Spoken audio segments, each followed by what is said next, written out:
क्या करें, किसी भी एग्जाम में टॉप स्कोरर बनने के लिए अपने आप को सबसे बेस्ट माने। दूसरी बात मैं आप लोगों को कह रहा हूं, आप में से बहुत से बच्चे पूछता है कि सर क्या टाइम टेबल होना चाहिए, कैसे क्या करें, तैयारी सब कर रहे हैं, ठीक है। हमारे टाइम में भी तैयारियां होती थी, लेकिन हमारे टाइम में गुपचुप तैयारी होती थी। आज का जो बच्चा है वो शोर ज्यादा करता है।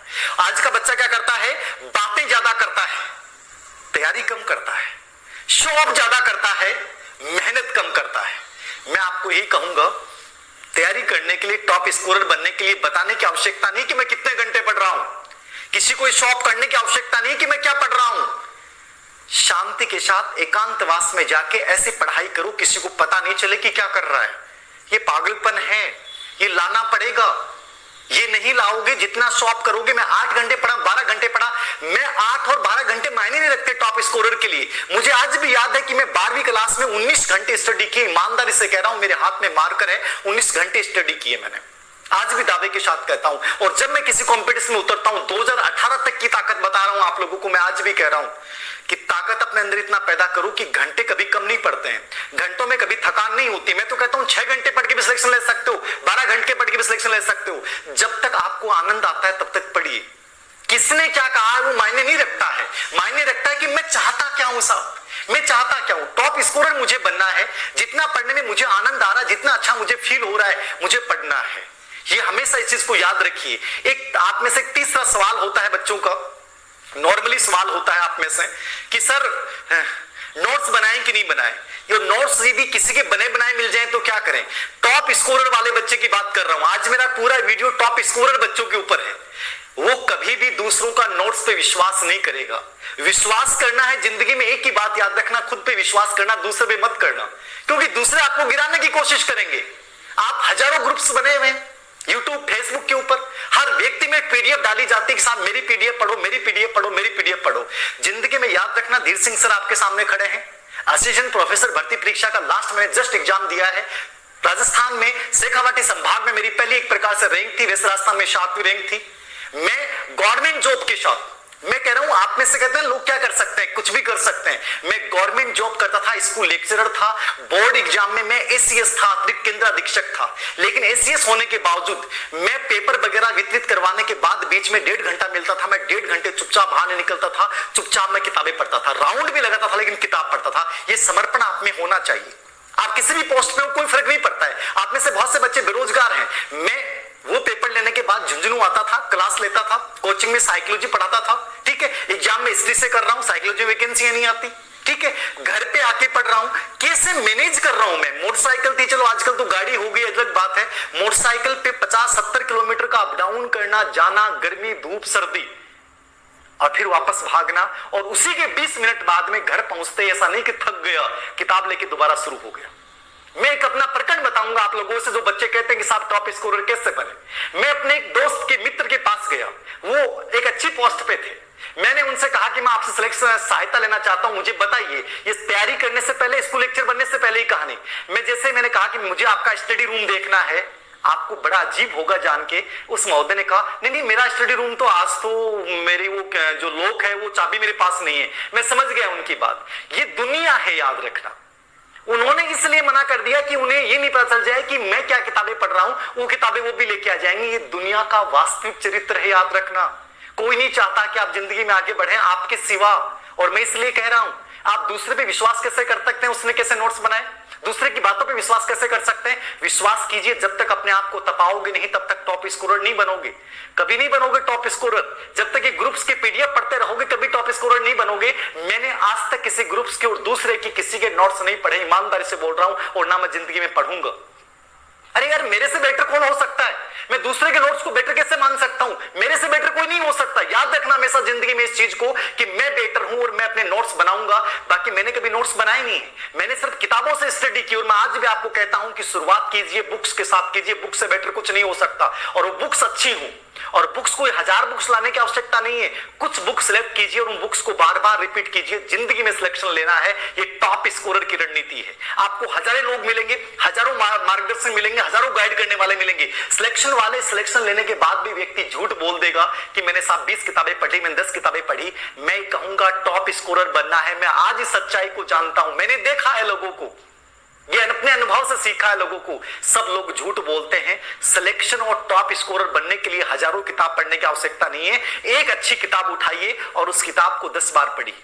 ये बेहतरीन तरीका है याद रखना। और पढ़ने का तरीका क्या हो सकता है, मेरा अपना तरीका बता रहा हूं। किताब जैसे उठाई, उस किताब के ऊपर मैं लिखता जा रहा हूं। जिस किताब में मुझे लग रहा है कि चीज इंपॉर्टेंट है, वहां लाल कर दिया, उसको इंपॉर्टेंट लिख लिया। कोई अनावश्यक तथ्य मुझे लगा कि इंपॉर्टेंट इस किताब में नहीं, उस किताब में वहीं लिख लिया। उसी एक किताब को नोट्स के रूप में बना लिया। नोट्स वैसे नहीं लिखा, उसी किताब को लाल पीला कर लिया, समय कम बचा।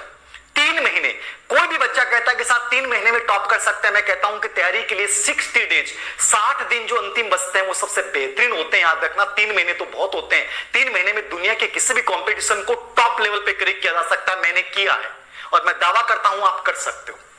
लेकिन यदि आप ये सोचते हैं कि कोई के मैं नोट्स बनाए हुए, मैं दूसरों के पता नहीं उससे पूछ लूं, उससे पूछ लूं, जितनी मुंह है उतनी बातें हैं। दिल सर अलग बात बोलेंगे, दूसरे सर अलग बात बोलेंगे, सब अलग बात बोलेंगे। इसलिए मैंने हमेशा यही कहा है कि मैंने क्या सीखा है, मैंने इस जमाने से क्या सीखा है। जो मैंने 17,000 के आसपास स्टूडेंट जो मेरे से सक्सेसफुल बने, उनसे मैंने क्या सीखा है। मैंने उनको क्या सीखा है महत्वपूर्ण नहीं है, मैंने उनसे क्या सीखा है ये महत्वपूर्ण है। वो वही बातें बोल रहा हूं। अच्छी किताबें लीजिए। जैसे ही वो टॉपिक पढ़ा, मान लीजिए मुझे टॉप करना है, मैंने किताब पढ़ा, मैं साइकोलॉजी पढ़ रहा हूं या हिस्ट्री पढ़ रहा हूं, कोई भी टॉपिक पढ़ रहा हूं, तो मैंने उस टॉपिक को लिया, मान लीजिए अधिगम टॉपिक को लिया, मान लीजिए इतिहास से मैंने सिंधु घाटी सभ्यता को लिया। मैं कॉलेज लेक्चर की तैयारी कर रहा हूं, मैं रीट की कर रहा हूं, पटवार की कर रहा हूं, आरएस की कर रहा हूं। जैसे मैंने सिंधु घाटी सभ्यता को लिया, मैंने पढ़ा सिंधु घाटी सभ्यता को, टॉपिक को 3 घंटे में पूरा कर लिया। 3 घंटे पढ़ने के बाद मैं पहले सबसे पहले ये देखूंगा कि सिंधु घाटी सभ्यता पे पिछले 5 साल में कैसे प्रश्न पूछे गए हैं। मुझे किसी टेस्ट सीरीज की कोई जरूरी नहीं है। यदि कोई टेस्ट सीरीज को टीचर यदि पूर्व एग्जाम के क्वेश्चन पेपर बनाता है तो स्वागत है, वरना आप एक काम कीजिए कि आप उन पूर्व एग्जाम के क्वेश्चन पेपर को देख लीजिए। मैं कहता हूं आप सबसे आगे हो, आपको कोई ट्रैक नहीं कर सकता, आपको कोई ट्रैक नहीं कर सकता। आप बहुत आगे निकल जाओगे उसेन बोल्ट की तरह। ये सबसे बेहतरीन तरीका था। ये मेरा तरीका बताया मैंने। उस टॉपिक को पढ़ा, उस टॉपिक को पढ़ने के बाद जस्ट उसके क्वेश्चन पेपर देखे, और क्वेश्चन पेपर देखने के बाद हाँ यार इस टॉपिक में ये चीज इंपॉर्टेंट है, ये नहीं है। पूरा टॉपिक जिंदगी में कभी याद नहीं होगा, लेकिन आपको यह पता चल जाएगा कि इस टॉपिक में से मुझे लेना क्या है और मुझे छोड़ना क्या है। समझ रहे? थ्रेसर को आपने जानते होंगे, थ्रेसर का प्रयोग करते हैं अपन लोग फसल काटने में, फसल निकालने में। वो थ्रेसर वही काम करता है कि उपयोगी चीजों को ले लेता है और अनुपयोगी चीजों को हटा देता है, छान देता है। समझ रहे हैं? कम समय में बेहतरीन रिजल्ट थ्रेसर दे रहा है। पहले हम लोग फसल को काटते थे, फिर छानते थे, बहुत समय लगता था। और आज हम ना थ्रेसर एक मशीन आ गई और उस थ्रेसर मशीन से अपन लोग बहुत कम समय में फसल को निकाल लेते हैं। सिलेक्शन भी एक प्रकार से थ्रेसर मशीन है। याद रखना, आपको खुद को तय करना पड़ेगा। दूसरा व्यक्ति झूठ बोल सकता, आपका दोस्त भी झूठ बोल सकता आपको कि यार ऐसे पढ़ ले। बिलीव कीजिए अपने ऊपर, पूर्व एग्जाम के क्वेश्चन पेपर पे। और याद रखना, मैं जिस टॉपिक को पढ़ता था उसको 3 या 4 दिन बाद में उसको रिपीट जरूर करता था। और ये मेरी खासियत थी कि मैं हर किताब को साथ लेके, मतलब 2 से 3 सब्जेक्ट को साथ लेके चलता था। अब मान लीजिए असिस्टेंट प्रोफेसर भर्ती परीक्षा की आप तैयारी कर रहे हैं, बहुत से बच्चे होंगे आपके सामने कि साहब वो जेआरएफ है, उसके एमए में बहुत गजब के नंबर हैं, बीए में बहुत गजब के नंबर है। क्या बटता है साहब, गजब के होंगे, क्या फर्क पड़ता है। मैं जब तैयारी कर रहा था, मैं इतनी चीजें सफर कर रहा था, गवर्नमेंट जॉब कर रहा था, मैं कोचिंग्स में मैं पढ़ा रहा था, ठीक है। और गांव में मैं रहता था, शहर में भी नहीं रहता था, गांव में मैं रहता था। तो गांव स्कूल जाना, फिर झुंझुनू जाना, फिर झुंझुनू से घर आना, ठीक है। आप सोचिए, ज्यादा कोई लाइट वगैरह भी नहीं आती है, गर्मी वगैरह रहती है। आप में से कई बच्चे कहते हैं सर गर्मी में मेहनत कैसे होती है। मुझे आज भी याद है कि मैं हमेशा छत के ऊपर बैठ के पढ़ता था, और छत में मान लीजिए कि लाइट नहीं होती थी तो छत की जो छांव होती थी उस छांव में बैठ के पढ़ लेता था। काहे का पसीना आएगा, आपको गर्मी लगेगी नहीं। याद रखना, जब जिंदगी में लक्ष्य बहुत बड़ा होता है, डिजायर्स बहुत बड़ी होती हैं, तो आपको गर्मी सर्दी का फर्क नहीं पड़ता है। कंफर्ट जोन से बाहर निकलना पड़ेगा टॉप स्कोरर बनने के लिए। टॉप स्कोरर बनने की कहानी यही है, अपने आप को स्पेशल बनाना है तो कंफर्ट जोन से बाहर निकलना पड़ेगा। कभी मैंने अपनी जिंदगी में पढ़ते समय कूलर नहीं चलाया, मैं आज भी ईमानदारी से कहता हूं नहीं चलाया। क्या फर्क पड़ता है साहब? फर्क इस बात से पड़ता है कि मैं हासिल क्या करना चाहता हूं, किस जुनून के साथ हासिल करना चाहता हूं, और ये दर्द आपके अंदर होना चाहिए। मैं आपको कल की दिनचर्या का एक घटना का उदाहरण दूंगा। आप में से कई बच्चे कहते हैं सर टॉप स्कोरर। कल का एक उदाहरण देता हूं मैं आपको। कल मेरे अंदर मैंने टारगेट तय किए कि मैं आज ये टॉपिक्स पढ़ूंगा और ये टॉपिक्स के मुझे असाइनमेंट बनाना है, ये करना है मुझे, और मेरा लाइव का भी था। लेकिन पता नहीं क्या हुआ, कल मैं कुछ नहीं कर पाया। मैं ईमानदारी से बता रहा हूं, मुझे बार बार ये फील आ रहा था, मुझे बार बार अपने ऊपर मतलब घिन सी आ रही थी कि तुमने एक दिन बर्बाद किया है। मैं आपको बता नहीं सकता, कल की मेरी फीलिंग इतनी नेगेटिव थी मेरे लिए, खुद के लिए, कि तुम्हारी पूरे दिन की अचीवमेंट क्या है कि तुमने 4 घंटे सिर्फ क्लास ज्वाइन की है, वीडियो लेक्चर्स देखे, बाकी तुमने क्या किया है। मुझे खुद पे घिन आ रही थी, मतलब मुझे अपने आप से नफरत हो रही थी कि तू क्या कर रहा है यार, पूरा दिन तुमने निकाल दिया। ये दर्द जब तक आपके सीने में नहीं होगा, याद रखना, सिलेक्शन नहीं ले सकते। मैं लगा हुआ इंसान हूं, आज चाहे मेरे पास सब कुछ होगा, मुझे क्या जरूरत है, लेकिन मैं फिर भी दर्द महसूस कर रहा था। और यदि आप बेरोजगार हो और यदि आपको दर्द नहीं होता, आप में से कई बच्चे कहते हैं सर कोरोना काल में पढ़ाई नहीं हुई, ये नहीं हुआ, 5 दिन खराब हो गए, 6 दिन खराब हो गए। कल का मेरा पूरा दिन खराब गया और मुझे रात तक इस चीज के बहुत बेचैनी रही कि मेरा पूरा दिन खराब हो गया। दर्द होगा तो जिंदगी में आगे जाओगे और दर्द नहीं होगा तो टॉप रैंकर नहीं बन सकते, याद रखना। दर्द होना जरूरी है कि 1 मिनट का उपयोग करना जरूरी है। ये चौथा तरीका है। और 5वां तरीका बहुत सिंपल सा है, याद रखना। किताबें आप पढ़ रहे हो, किताबें आप पढ़ रहे हो, पूर्व एग्जाम के क्वेश्चन पेपर्स को आप देख रहे हो, निरंतरता के साथ उनको बार बार एक्सरसाइज कर रहे हो। अब आपको मान लीजिए एग्जाम का टाइम बच रहा है और कोई व्यक्ति कहता है अब ये किताब पढ़ ले, मत पढ़िए, ठीक है। आप ये देख लीजिए कि मैं किताब पढ़ रहा हूं, ये बहुत इनफ है, तो आप फिर उसकी सलाह को मत मानिए, आप डाइवर्ट हो जाएंगे। किताब इकट्ठी मत कीजिए ज्यादा, किताब सिलेक्टेड ही रखिए। हमेशा इस चीज को याद रखिएगा। मैं स्टडी टेबल पे मेरी एक तरीका बता रहा हूं आप लोगों को कि मान लीजिए 2 महीने बचे तो मैंने 2 महीने के अकॉर्डिंग निकाला कि मुझे ये किताब पढ़नी है, लेकिन मेरे माइंड में पूरा योजना प्लानिंग होती थी कि एग्जाम से 25 दिन पहले या 30 दिन पहले मुझे इन किताबों को बाद में नहीं पढ़ना है, पहले पढ़ लिया। अब आप में से कई बच्चों को होता है कि सर याद कैसे होता है, हर चीज याद आ जाती है, याद रखना। जब पॉजिटिविटी आप में होती है, ये किसी को फील नहीं होगा कि मुझे याद हो गया है, लेकिन पॉजिटिविटी है कि यार मुझे 20 दिन पहले मुझे इस किताब को बंद करना है, उठानी नहीं है। देखना आप एग्जाम हॉल में जाओगे, आपकी एक एक चीज याद आ जाएगी। याद रखना, ये मेरा खुद का पर्सनल अनुभव है। मुझे क्या करना है, लास्ट 20 दिन में क्या पढ़ना है, लास्ट 45 दिन में क्या पढ़ना है, ये आपके दिमाग में टारगेट होने चाहिए। इन किताबों को मुझे इस समय तक कवर करना है, इन किताबों को मुझे इस कवर तक करना है, ये प्रॉपर प्लानिंग आपके दिमाग में होगी। आप टॉप रैंकर बन जाओगे। आपके ऊपर कोई फर्क नहीं पड़ेगा कि आपका दोस्त क्या कर रहा है, वो टीचर क्या कर रहा है, मार्केट में 15 दिन पहले किताब आ गई, कोई फर्क नहीं पड़ता है। मैं असिस्टेंट प्रोफेसर भर्ती परीक्षा की आपकी बात बता रहा हूं कि एक ग्रुप्स बना हुआ था, उसमें कहा गया कि इसकी बहुत गजब की तैयारी है, इसकी बहुत गजब की तैयारी है। एक बच्चा बहुत इंटेलिजेंट था, उसके पापा कहते थे कि ये देखना सबसे ज्यादा फर्स्ट पेपर में लाएगा। एग्जाम का हमेशा पहला चरण सबसे इंपॉर्टेंट, पहला चरण सबसे इंपॉर्टेंट होता है। जैसे असिस्टेंट प्रोफेसर भर्ती परीक्षा में पहला 3rd पेपर जो होगा पहले होगा, वो सिलेक्शन की भूमिका निभाएगा, वो सिलेक्शन भूमिका निभाएगा। रीट में जैसे ही पेपर खोला और पहला पेपर, पहला पार्ट जो आप करोगे वो सबसे बड़ी भूमिका निभाएगा, ठीक है। आप पटवारी में, राजस्थान पुलिस में, हर में जब पेपर खोलते समय का जो स्थिति है वो वास्तविक वही सिलेक्शन दिला के जाती है। अब असिस्टेंट प्रोफेसर भर्ती परीक्षा में मुझे पता था कि मेरे पास टाइम कब मिलता है, लेकिन मुझे ये कॉन्फिडेंस था कि मुझे राजस्थान जीके में कैसे और क्या पढ़ना है। उन्होंने 1000 किताबें पढ़ी होगी, लेकिन मुझे याद है कि जब 3rd पेपर हुआ कॉलेज लेक्चर का, मैं उस ग्रुप में सबसे टॉप लेवल पे था, मैं उस ग्रुप में सबसे टॉप लेवल पे था। बाद में कुछ क्वेश्चन डिलीट हो गए तो वो तो खैर काफी नीचे थी, लेकिन मैं फिर भी उनसे ऊपर था। और मेरे सिलेक्शन का बेस का मेरा कॉन्फिडेंस इतना इंक्रीज हो गया कि मैं जब उन लोगों को जो बहुत यूथ मानते थे कि हमारी तो उम्र 22 साल हुई है, हम तो देखना कितनी गजब की हमारी राइटिंग है, ये है वो है, हम JRF है, अभी जस्ट किया है, सब्जेक्ट से जुड़े हुए हैं, RS का हमने इंटरव्यू अभी दिया है। मुझे लगा कि जिंदगी में कोई चीजें मायने नहीं रखती, वो कितने साल के हैं, वो कितनी गजब मेहनत करते हैं।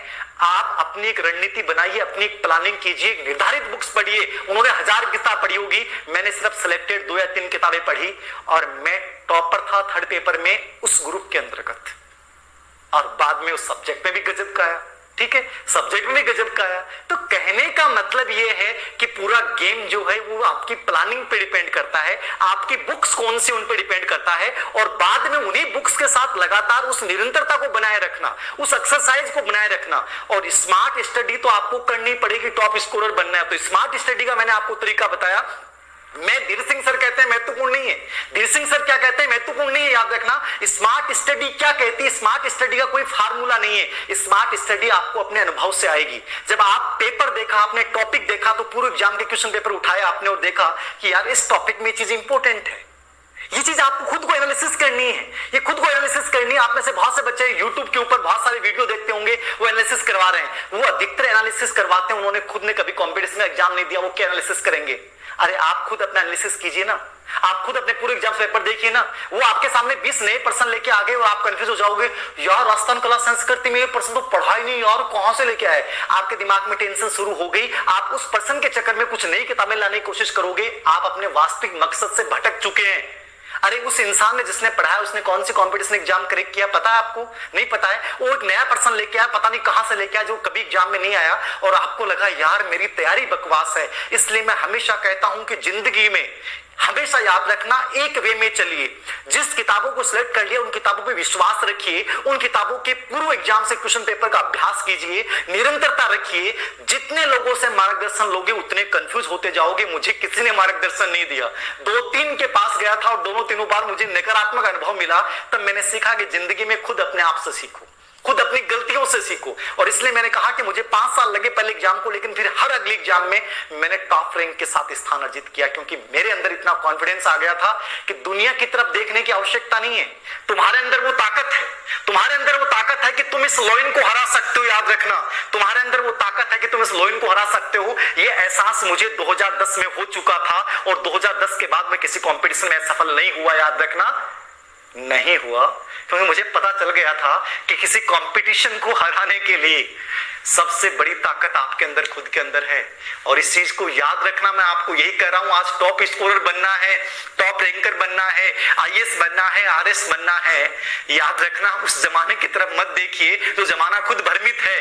जिस जमाने ने खुद ने अपनी उम्मीदों को नहीं पूरा किया, उस जमाने पे विश्वास मत रखिए, विश्वास अपने ऊपर रखिए। अच्छी किताबें, पूर्व एग्जाम के क्वेश्चन पेपर, स्मार्ट स्टडी का तरीका मैंने बता दिया, उनसे तय कीजिए मुझे क्या पढ़ना और क्या छोड़ना है। एक बार जरूर सब चीजों को रिपीट करना है, और लास्ट टाइम में याद रखना मुझे उन्हीं चीजों को पढ़ना है जो मुझे लग रहा है इंपॉर्टेंट है। और कम से कम उस किताब का 3 बार रिवीजन जरूर हो जिस किताब को आपने बेस माना है। जिस किताब को आपने बेस माना उसका 3 बार रिवीजन हो।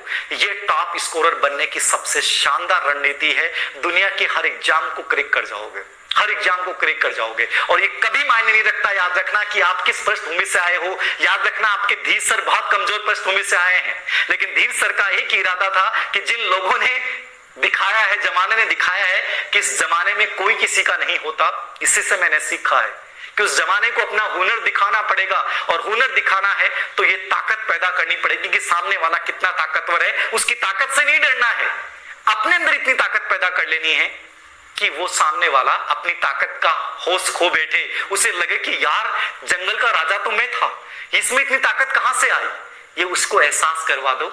ये केवल आप खुद कर सकते हो, दूसरा